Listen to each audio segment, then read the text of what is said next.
Assalamualaikum warahmatullahi wabarakatuh. Perkenalkan, nama saya Aula Faratina dengan NIM 23111030 117.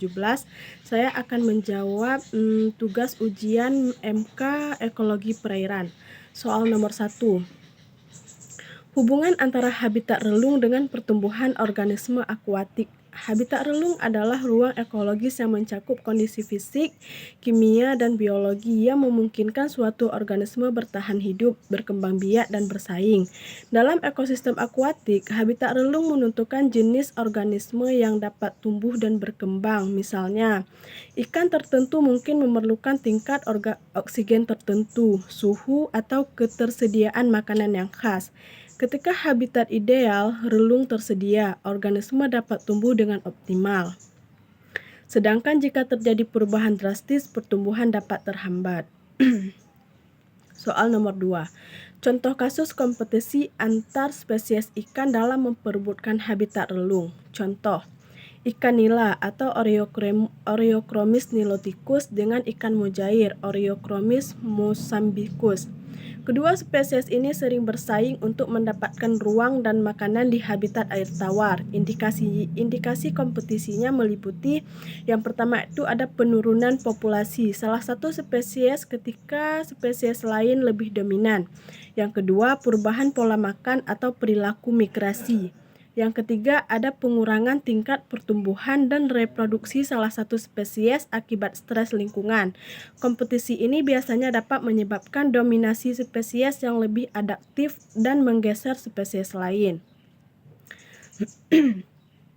Soal nomor 3. Hubungan antara derasnya arus di hulu sungai dengan jejaring makanan di sekitarnya. Arus yang deras di hulu sungai mempengaruhi distribusi nutrisi dan sedimen yang pada gilirannya berdampak pada jejaring makanan. Yang pertama itu ada nutrisi yang terbawa arus mendukung pertumbuhan fitoplankton dan alga yang menjadi sumber makanan dasar bagi organisme lain.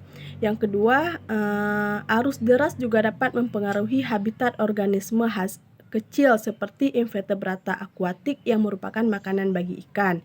Yang ketiga, jika arus terlalu kuat, beberapa spesies mungkin kesulitan bertahan hidup sehingga mengubah struktur jaringan makanan. Soal yang keempat, strategi adaptasi hewan akuatik dalam menghadapi perubahan salinitas di daerah muara. Hewan akuatik merupakan berbagai strategi adaptasi untuk menghadapi perubahan salinitas seperti yang pertama ada osmoregulasi. Ikan seperti ikan bandeng atau canos-canos memiliki mekanisme osmoregulasi untuk menyesuaikan konsentrasi garam dalam tubuh mereka. Kedua, perilaku migrasi. Beberapa spesies seperti udang dan ikan belanak bermigrasi ke daerah dengan salinitas yang lebih stabil. Yang ketiga, ada perubahan fisiologi. Moluska dapat menyesuaikan sistem ekskresi untuk menjaga keseimbangan. Soal nomor 5. Perubahan perilaku kawin jika udara menjadi lebih keruh. Udara yang keruh mempengaruhi komunitas visual antar individu, terutama bagi spesies yang bergantung pada sinyal visual untuk memilih pasangan. Yang pertama itu ada penurunan frekuensi kawin. Ikan mungkin mengalami kesulitan menemukan pasangan. Yang kedua, perubahan strategi kawin. Spesies tertentu dapat beralih ke pasangan sinyal non-visual seperti suara atau feromon. Yang ketiga itu ada penurunan reproduksi. Gangguan ini dapat menyebabkan penurunan populasi dalam jangka panjang. Hanya ini yang dapat saya sampaikan, lebih dan kurang saya mohon maaf.